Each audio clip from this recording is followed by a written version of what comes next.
Aplauso al profeta Jonathan Lara y le demos una bienvenida bien panameña, bien calurosa. Las naciones te reciben, hombre de Dios, profeta de Dios, te amamos mucho.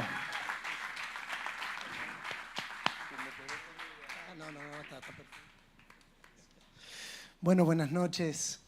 Sí, por favor, ¿puede ser? Gracias. Muchas gracias. Buenas noches. Es una alegría inmensa el volver a estar aquí, en esta nación que amamos tanto, en esta ciudad que amamos tanto, con esta familia preciosa que el Señor nos ha dado. Y para nosotros y para lo que administramos representa mucho. Panamá es clave en lo que el Señor nos ha confiado desde el año 2014, que venimos sistemáticamente soñando los sueños de Dios junto a la iglesia en Panamá y también trabajando por el diseño de Dios para nuestro continente y para las naciones. Así que estar aquí no es solamente tener 2 reuniones especiales o 2 noches especiales, sino, como fue dicho recién, estar aquí en estos días es parte de un diseño de Dios, parte de una intencionalidad divina, y nuestra única tarea en eso es obedecer y actuar, no agregarle más a lo que el Señor ya está haciendo en esta región. Como decía el pastor José, no estamos solos. En el marco de estos 2 días, todavía vamos a definir al final si es por estos días que surgió lo que voy a contarles ahora o si es por lo que les voy a contar ahora que surgieron estas 2 noches. Lo bueno es que todo es parte del propósito de Dios, y una de nuestras asignaciones como familia es desarrollar una familia de congregaciones a lo largo y a lo ancho del continente y de otros continentes. Y en esa intencionalidad de ver a Panamá como el hub de las Américas, y Copa no me paga publicidad por esto, así que no lo voy a volver a repetir, es reunir aquí a parte de nuestra familia del hemisferio del Ecuador para arriba o de Colombia para arriba, y hoy nos acompañan y están con nosotros, y durante el día estamos disfrutando de un hermoso tiempo. Así que yo los voy a nombrar, y en la medida que los vaya nombrando, ustedes váyanse poniendo de pie, y si les parece les damos un fuerte aplauso al resto de nuestra familia extendida en estas naciones. Tenemos a los pastores Rolando e Ingrid de Cali, Colombia. Y no diré más nada, dejaremos Colombia ahí. Tenemos a los pastores Carlos y Maribel de San Francisco, California. Maribel también es colombiana, así que no voy a decir nada. Están los pastores Jorge y Rosa María Chan de la ciudad de Guatemala. Ciudad de los frijoles, las tortillas y el buen café. Amén. Tenemos a los pastores Carlos y Lili Plata de Ciudad de México. A los pastores Teresa y Gregorio García de Tula, de Allende, Ciudad de México también. Están los pastores Mac y Dora Morales de Houston, Texas también. Y no sé si ya llegó Josué y Erika, que se les complicó con el vuelo. No sé si están, no veo desde acá, no llego a ver, pero también están Josué y Erika desde México, Nancy y Mario desde Los Ángeles, que deben estar por atrás. A ver, ¿dónde? Ahí está. Allá están. Perdón, es que desde acá no veo. Gracias por estar con nosotros. Con ellos no solamente tenemos una relación ministerial, sino que hacemos vida juntos, compartimos juntos, y ellos representan una parte de la familia aquí. Así que al final puede acercarse, saludarlos, darle una cálida bienvenida panameña. Y en esta noche yo quiero, sin ir más lejos, comenzar a compartir o comenzar una conversación que continuaremos mañana, y compartir un pensamiento introductorio antes de darle al apóstol Gustavo para que él pueda traer el plato fuerte. Yo quiero pedirle que me acompañe a leer Romanos capítulo 1, versículo 1 al versículo 5. ¿Cuántos estudiantes del CEAP hay acá? A ver, ¿cuántos? Bueno, pueden sacar una hoja en blanco que vamos a tener un examen. Una broma. No, gracias a todos por el compromiso en nombre de todo el presbiterio del CEAB y del equipo administrativo. Esta sede es una de las más numerosas y de las más responsables en todo el orden de la palabra, así que nuestras felicitaciones y nuestro desafío a continuar adelante hasta acabar la carrera que se nos ha encomendado. Romanos capítulo 1, versículo 1, y yo lo voy a leer en la NTV, no sé si a usted le pasa. A veces, de tanto leer versículos bíblicos y familiarizarnos con la repetición o con la lectura, comenzamos a restarle valor a ciertas palabras porque ya las leímos muchas veces o ya las conocemos demasiado bien. Y nuestra mente natural tiende a devaluar lo que ya es familiar para nosotros. Y esto pasa en todos los órdenes de la vida. Un niño cuando tiene un juguete nuevo que se lo dan. Yo tengo 2 hijos, Amelie de 5 años y Agustín de 3 años, y cuando les traigo un regalo nuevo o le compramos con Miru, mi esposa, un regalo nuevo, la primera semana es una intensidad completa con el juguete. Agustín ahora está en la etapa de los superhéroes, así que hay Spider-Man por todos lados en la casa. Pero hace poquito fue el cumpleaños y los abuelos le regalaron el Capitán América. Así que ahora no sabemos dónde meter todo lo que había de Spider-Man, porque ahora reemplazó a Spider-Man con el Capitán América. Porque todo lo que solemos hacerlo familiar termina perdiendo su valor. Y a veces con las Escrituras nos pasa lo mismo. De tanto leerlas, de tanto estudiarlas. Y no lo digo esto ni despectivamente ni por maldad, sino que a veces no nos damos cuenta. Por ejemplo, si yo les digo Juan 3:16, todos repetiríamos de memoria, porque de tal manera amó Dios al mundo, que ha dado a su Hijo unigénito para que todo aquel... Y de tanto repetirlo, perdemos la dimensión de lo que significa que Dios amó al mundo de tal manera que entregó a su Hijo unigénito. Y perdemos la dimensión de lo que significa que todo aquel que en Él cree no se pierde, mas tiene vida eterna. Pero de tanto repetirlo, terminamos devaluándolo.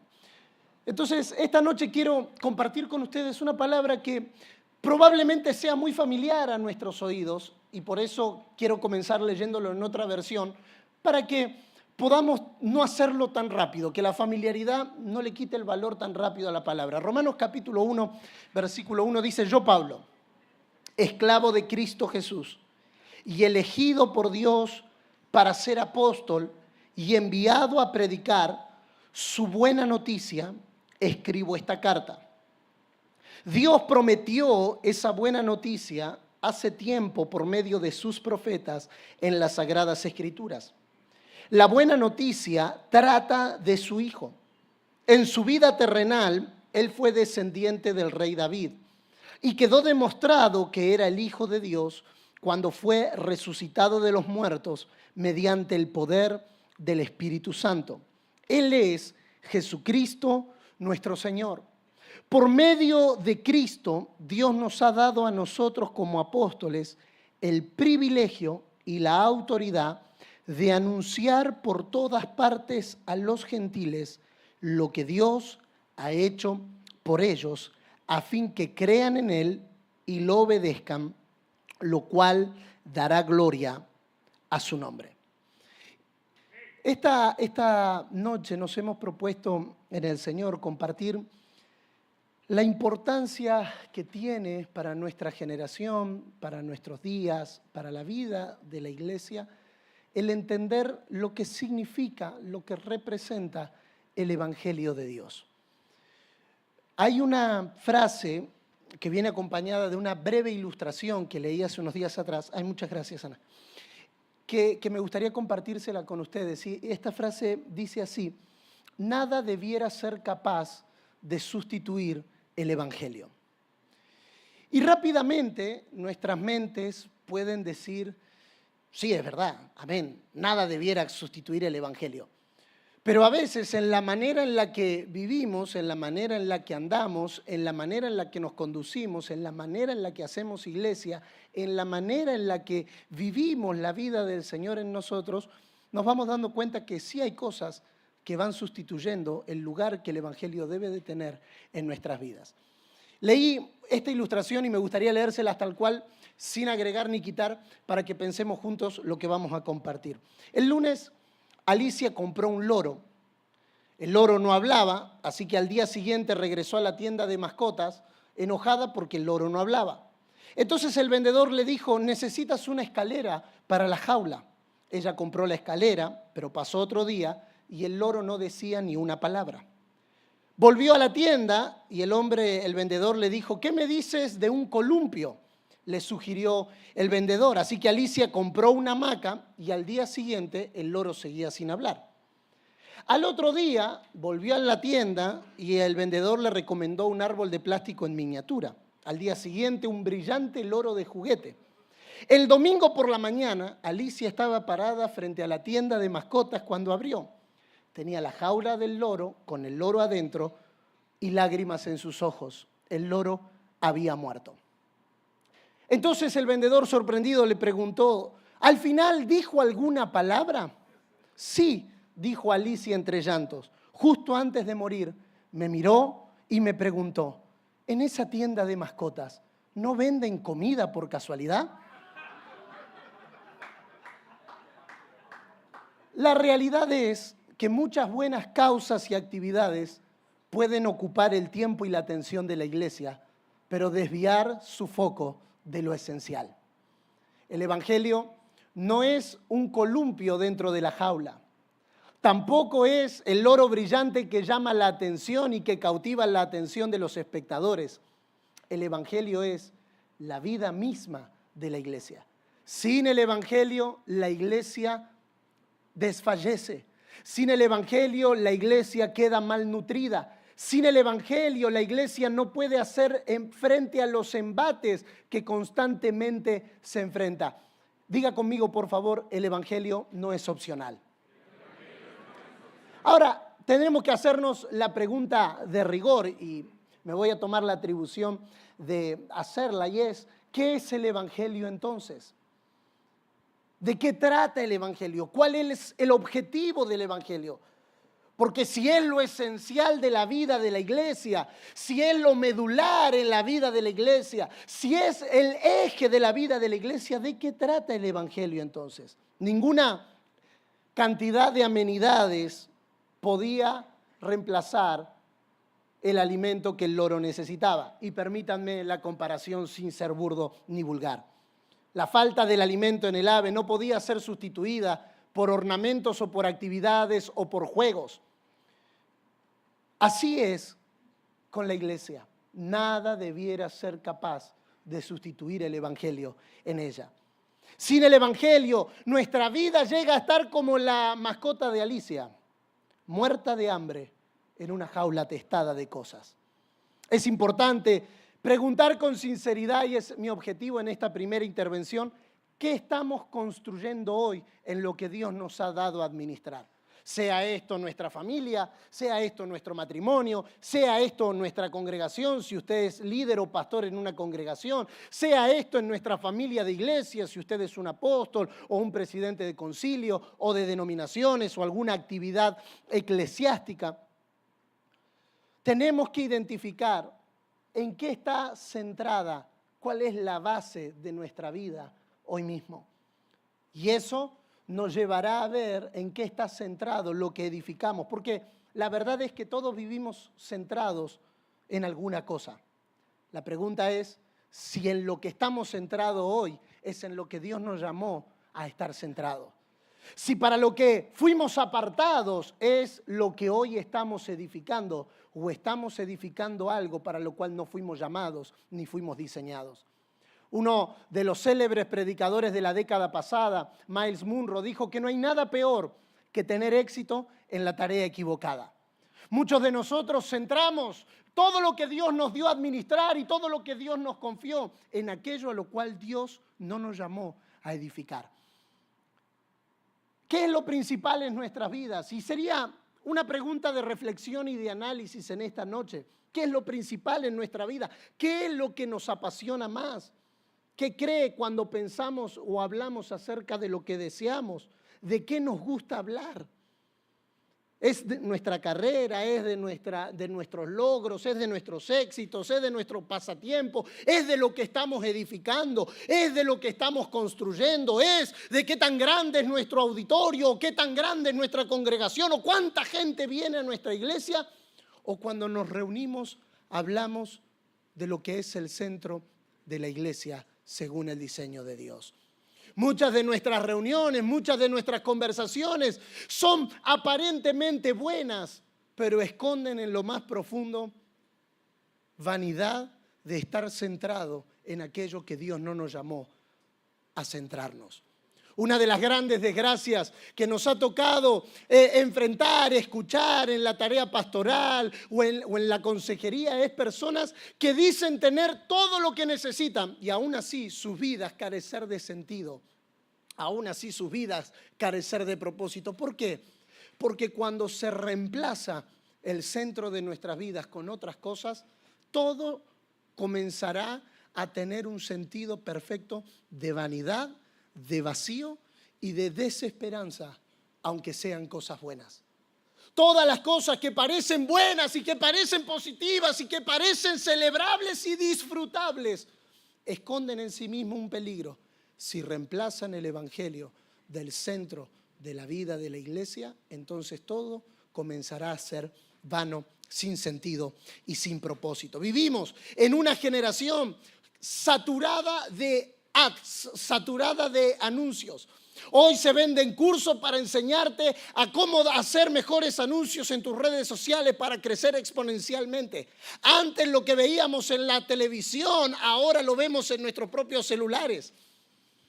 Usted seguramente le pasará como a mí, que está hablando con su cónyuge acerca de comprar una heladera nueva para la casa o un lavarropa nueva para la casa y de repente abre Instagram y abre Facebook y le aparecen publicidades de heladeras y de lavarropas. O usted está diciendo, y nos vamos de vacaciones el próximo mes a Colombia. Bueno, no sería el mejor momento para que los argentinos vayamos a Colombia, pero hagamos de cuenta. Y de repente usted abre el Instagram y le aparece vuelos a Colombia por $129. Estamos constantemente bombardeados por anuncios. Cada día nos atacan suplicando nuestra atención. Mi esposa compartía hace unas semanas atrás una entrevista que le hicieron al CEO de TikTok. Y él hablaba en esa entrevista y decía que su mayor énfasis, su mayor objetivo y su mayor meta como CEO de TikTok es tener la atención de la gente. Porque si tiene la atención de la gente, entonces tiene todo lo que necesita para venderles todo lo que quiera. Cada llamado de alguna manera dice que se ofrece algo novedoso o algo que es superior. Y esta es una tentación constante en la vida de la iglesia. No hay nada malo con lo novedoso o con lo superior. El problema es cuando llegamos a ver estas dos palabras como sinónimos, como si alguna cosa nueva fuera siempre superior. Otra vez, como si alguna cosa nueva o novedosa fuera siempre superior. O como que para ser superior debe ser algo nuevo. Es triste, pero es una obsesión constante con lo nuevo y con lo superior, constantemente en la vida de la iglesia. La lista es interminable y siempre es cambiante. Depende con quien usted hable, lo nuevo será sanidades y milagros. Para otros lo nuevo será dones del Espíritu Santo. Para otros lo nuevo será un matrimonio saludable. Para otros lo nuevo será la música. Para otros lo nuevo será la evangelización. Para otros lo nuevo serán las misiones. Para otros lo nuevo será la escatología. Para otros una forma especial de liturgia de las reuniones. Y la verdad es que podemos encontrar muchos sinceros y maduros cristianos que han edificado su vida alrededor de algo que consideraron nuevo y superior. Algunos incluso cambian de énfasis cada pocos años cuando descubren algo nuevo o presumiblemente superior. Por favor, no quiero pecar haciendo que usted me malinterprete esta noche. Hay un lugar importante para todas y cada una de estas preocupaciones. No se deben descuidar ninguna de la lista que acabo de mencionar, ni mucho menos pasar por alto. Sin embargo, tampoco se debe permitir que cualquier asunto, tema o causa desplace el evangelio de su lugar en la iglesia.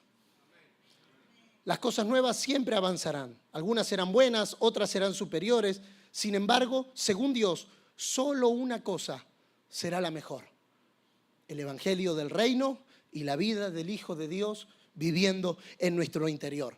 Y ahora sí, permítame desglosar lo que acabamos de leer en el capítulo 1 de Romanos para luego dar paso a lo que sigue. Yo, Pablo, esclavo de Cristo Jesús y elegido por Dios para ser apóstol y enviado a predicar su buena noticia.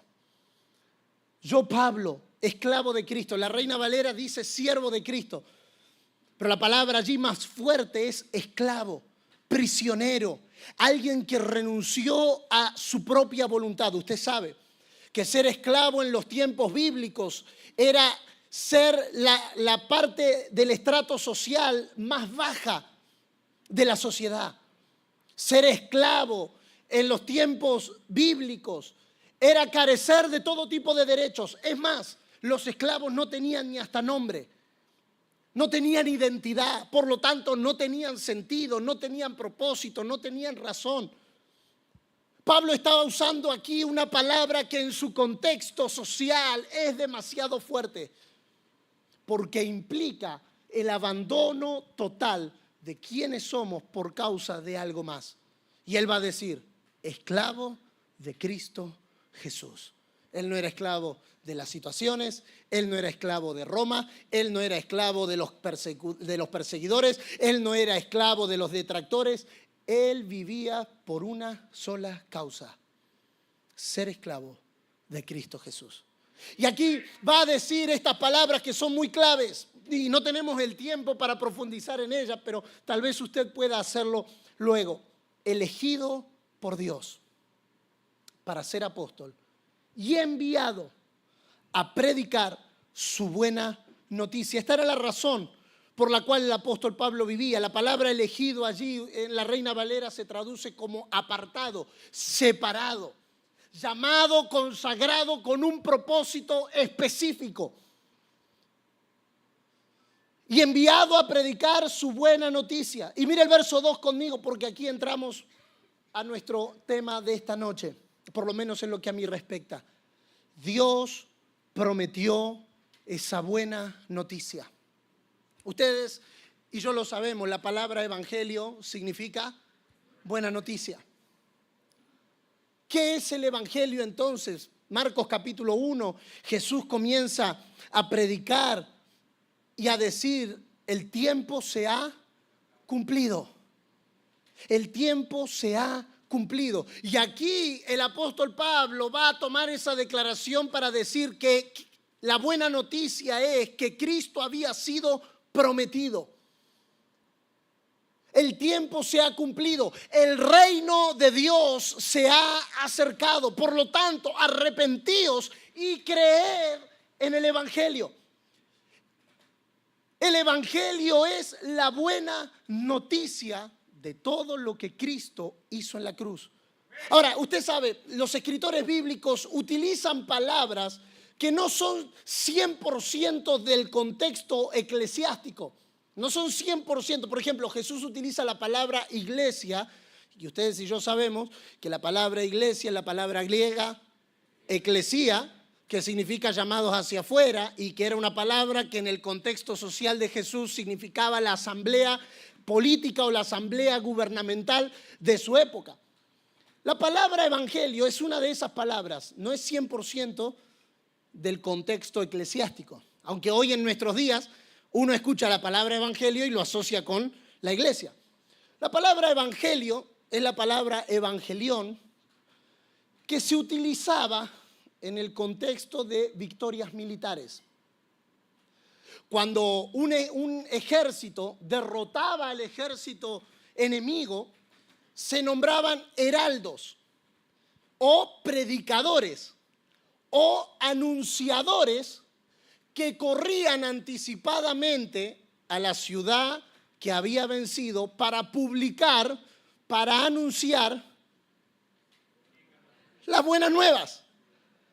Entonces, normalmente esta palabra se utilizaba primeramente en los contextos griegos y después en los contextos romanos. Una de las primeras veces es en la batalla de Maratón, que corre 42 kilómetros, se me escapa el nombre y no importa, y llega y da la buena nueva de que habían vencido al enemigo.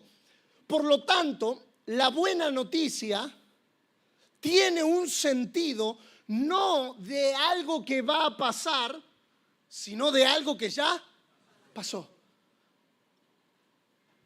La buena noticia tiene que ver con algo no que está por venir, no que está por acontecer, no que está por pasar, sino que es el anuncio y la proclamación de algo que ya aconteció. ¿Qué es lo que aconteció que hoy nosotros debemos de anunciar? ¿Qué es lo que aconteció que hoy nosotros tenemos que expresar? ¿Qué es lo que aconteció que hoy nosotros debemos de decidir edificar nuestras vidas en base a esa revelación? Es que el tiempo se ha cumplido. Que el Cristo que había sido prometido ahora está bajo tiempo cumplido. Por lo tanto, la predicación del Evangelio no tiene tanto que ver con lo que va a pasar, sino con el entendimiento de lo que pasó. ¿Pasó dónde? Y para eso, aguántenme un ratito que ya vamos a llegar. Dios prometió esa buena noticia. El Evangelio no empieza en mí. El Evangelio no empezó hace 100 años atrás. El Evangelio no empezó cuando los misioneros llegaron a nuestros países. Es común decir, por ejemplo, Argentina tiene 128 años por ahí de la primera iglesia protestante en nuestro país. Entonces, en los actos conmemorativos siempre se dice, el Evangelio comenzó en Argentina en 1880 cuando llegaron los primeros. No, el Evangelio no comenzó cuando llegaron a nuestra tierra. El Evangelio comenzó en Dios. La buena noticia, Dios la concibió, la anunció y la preparó desde antes de la fundación del mundo. Por lo tanto, la primera característica que tiene este evangelio es que es un evangelio eterno. No está circunscripto a los acontecimientos naturales, no está circunscripto a lo que pasa en el mundo, no está circunscripto a lo que pasa en nuestros contextos. Lo dijimos en el año 2020 en medio de la pandemia. Dios no está en crisis con el COVID-19. A Dios no lo toma nada por sorpresa. Ninguna crisis que sacude la tierra hace que Dios cambie la postura que Él ha tomado. Dios sigue sentado en su trono, reinando independientemente de lo que pasa abajo. Dios no convocó una crisis, a una reunión de gabinete para ver qué hacían con el COVID-19. Porque ninguna crisis de la tierra cambia la naturaleza de este evangelio. Este evangelio no se agota. Este evangelio no claudica, este evangelio no tiene fecha de caducidad porque fue originado por Dios desde antes de la fundación del mundo. Su naturaleza es eterna. Por lo tanto, podemos tener total certidumbre de fe que la buena noticia no está condicionada a lo que pase en nuestros días. Dios prometió esa buena noticia hace tiempo por medio de sus profetas en las Sagradas Escrituras. Y si usted quiere después leerlo en 1 de Pedro capítulo 1 verso 12, se habla de esto con tremenda claridad apostólica. Los profetas anunciaron de esta gracia. Todo el cumplimiento, todas las Sagradas Escrituras. Y cuando los apóstoles neotestamentarios se refieren a las Sagradas Escrituras, lo hacen al Antiguo Testamento. Ellos no tenían las cartas del Nuevo Testamento escritas como las tenemos nosotros. Por lo tanto, las Sagradas Escrituras, el Antiguo Testamento para nosotros, es un anuncio de lo que habría de venir en Cristo. Pero Cristo es el cumplimiento de todo lo que fue anunciado. Cuando el evangelio se desplaza del centro de la iglesia, comenzamos a reemplazar el Cristo cumplido por todo lo que era un anuncio, por todo lo que era una sombra, por todo lo que era un tipo, por todo lo que era una figura. Cristo fue prometido en las Escrituras. Su venida no fue accidental. Su venida no fue accidental, sino que fue planeada y preparada por Dios en la eternidad. Pero quiero centrarme en el versículo 3, en la primera parte del versículo 3. Y le voy a pedir que lo lea conmigo bien fuerte porque está aquí en la pantalla. Leamos juntos hasta el primer punto. La buena noticia trata de su Hijo. Esa frase. Oro que se convierta en estos días en una espina clavada en nuestro corazón que nos incomode a reenfocar todo lo que somos y todo lo que hacemos en base a esta declaración. Porque tenemos que ser honestos delante del Señor esta noche. Mucho de lo que nosotros hoy edificamos y creemos que es el Evangelio no tiene nada que ver con esta declaración. Mucho de lo que nosotros hemos construido, mucho de lo que nosotros hemos edificado, mucho de lo que hemos alcanzado, son cosas buenas, son cosas loables, son cosas aplaudibles, pero que se han desviado de lo que verdaderamente se trata el Evangelio. Como iglesia, y este es un llamado al diagnóstico, no para la crítica, sino para la identificación. Porque solo podemos resolver lo que identificamos. Los diagnósticos son necesarios, aunque son duros. Pero no se puede resolver el problema si no se diagnostica correctamente. Cuando usted va al médico y le dice, doctor, me duele la cabeza, el doctor comienza a hacerle una serie de cantidad de estudios. Y uno dice, pero me duele la cabeza, ¿no me puede dar un analgésico? ¿Cómo se le llama acá para el Ilenol? ¿No me puede dar un Ilenol? ¿Lo estoy diciendo mal? Tilenol, gracias. Desde acá se comieron la T en el camino. Tilenol, ¿no me puede dar un Tilenol? Me duele la cabeza. Y si usted está delante de un doctor serio y responsable, no lo va a medicar hasta que no haya un diagnóstico. Y entonces te somete a una cantidad de exámenes. ¿Qué muestra de sangre? Yo soy muy fanático de las series médicas. Grey's Anatomy, Doctor House, Good Doctor, Chicago Med. Después de ver esas series uno cree que ya es doctor, ¿no? Ya cuando preguntan en el avión, ¿hay algún médico entre nosotros? Te da ganas de levantar la mano porque después de 20 temporadas de Grey's Anatomy y de 11 temporadas de Doctor House ya... Y en estas series uno lo aprende más, la importancia de los diagnósticos. Análisis, tomografía, endoscopía, colonoscopía, análisis de sangre, ecografía. Sí, pero tanto porque me duele la cabeza. Es que para tratar un asunto correctamente, primero hay que diagnosticarlo correctamente. Y en modo de diagnóstico decimos que mucho de lo que conocemos hoy como iglesia se trata más de nosotros mismos que del Hijo de Dios. En el siglo XXI, el Evangelio se trata más de cómo prospero, de cómo crezco, de cómo avanzo, de cómo soy exitoso, de cómo soy un buen esposo, de cómo soy un buen hijo, cómo soy un buen padre, cómo soy un buen administrador, cómo soy. El Evangelio se trata de cómo yo soy. El Evangelio se trata de lo que tengo. Si tengo un auto de años, soy un hombre bendecido. Si tengo una casa grande, soy un tipo bendecido. Y si no, no. Y entonces el Evangelio se ha corrido y la buena noticia ha dejado de ser del Hijo de Dios y se ha convertido en la buena noticia para mí. Puede mirar al que está a su lado con la mejor sonrisa que haya traído esta noche, la mejor, pero bueno, hermano, si esa es la mejor, la peor no me la quiero imaginar. Pero mírelo con la mejor sonrisa, por favor, y dígale, tengo una buena noticia para darte esta noche.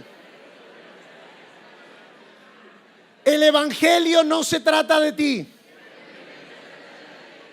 El Evangelio se trata de Cristo. Ay, pastor, pero eso yo ya lo sé.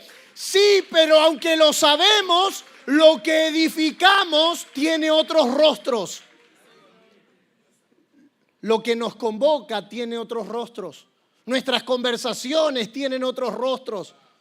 Y entonces nos reunimos los ministros y empezamos a hablar de quién tiene la iglesia más grande o de quién tiene el ministerio más próspero o a quién Dios está usando en nuestros días o quién es el ministro que convoca o quién es el pastor que atrae o quién tiene más influencia en las redes sociales. Y entonces comenzamos a desviar el evangelio de la razón por la cual fue ya constituido.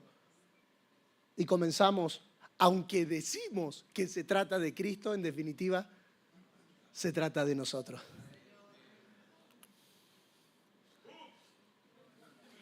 Estoy tranquilo. Y entonces nuestra eclesiología, nuestra manera de hacer iglesia está centrada en nosotros. Nuestra predicación está centrada en nosotros. Nuestras actividades están centradas en nosotros. Y todo comienza a ser sobre nosotros. Pero eso en Panamá no pasa. Pasa allá en Argentina y yo se los cuento para que oren por nosotros.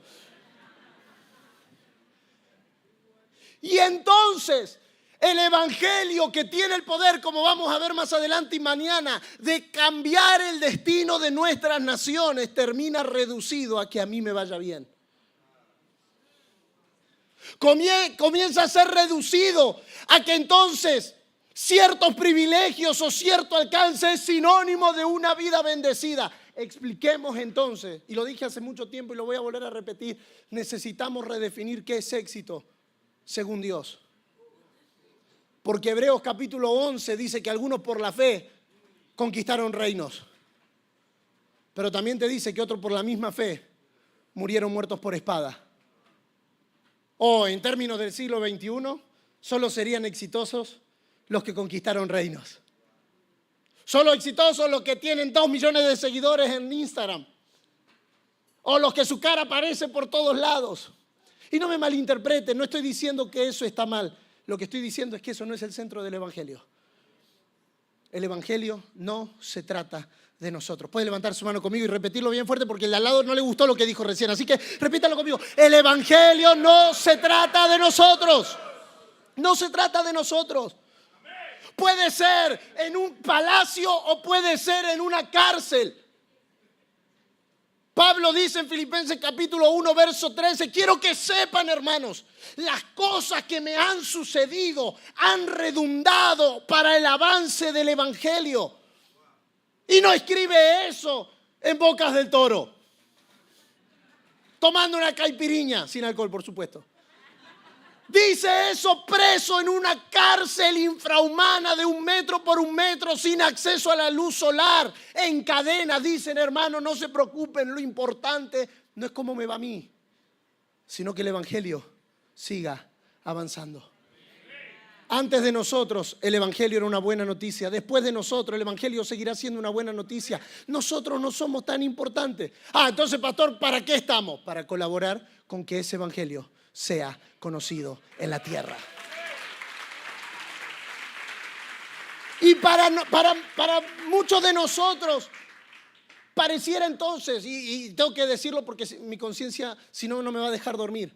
No estoy diciendo que no tienes que prosperar, no estoy diciendo que no tienes que avanzar, no estoy diciendo que está mal que tengas el carro del último año o que tengas una casa enorme, no estoy diciendo que eso está mal. El problema es cuando esas cosas se vuelven el centro de nuestra vida.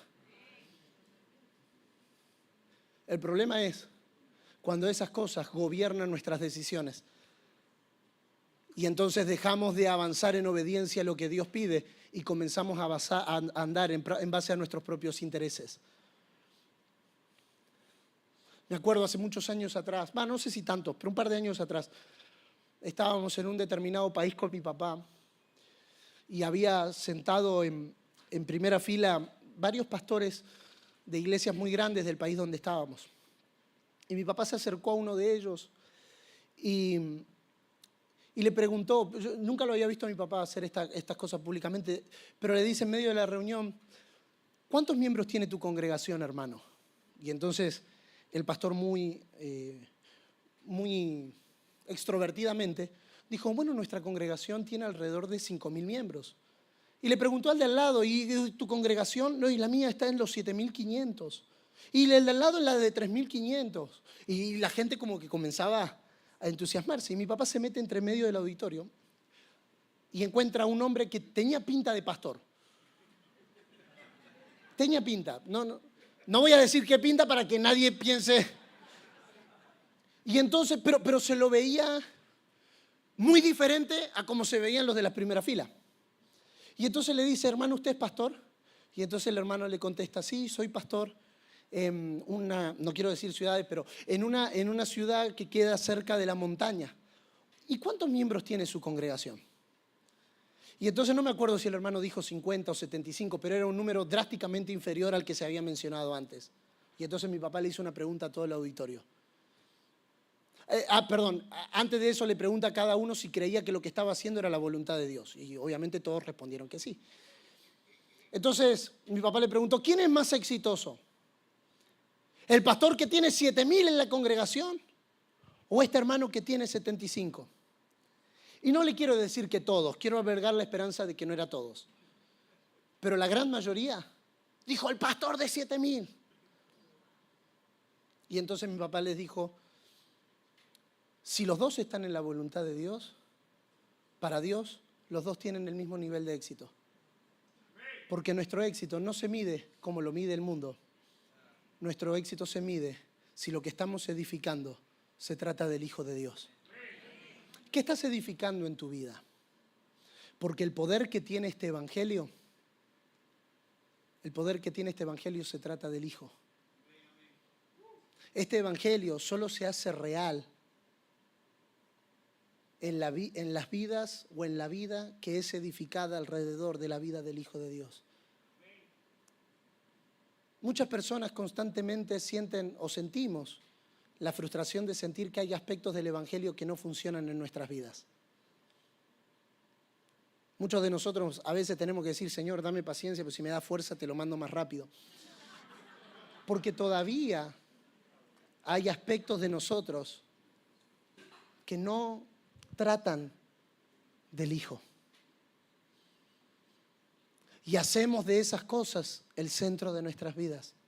Pero creemos que hay un llamado de Dios en esta estación a la iglesia. Y esa es la razón por la cual estamos en Panamá, como la cual estuvimos el fin de semana en Estados Unidos, como la cual estaremos, por la cual fuimos a India y por la cual vamos a África la semana que viene.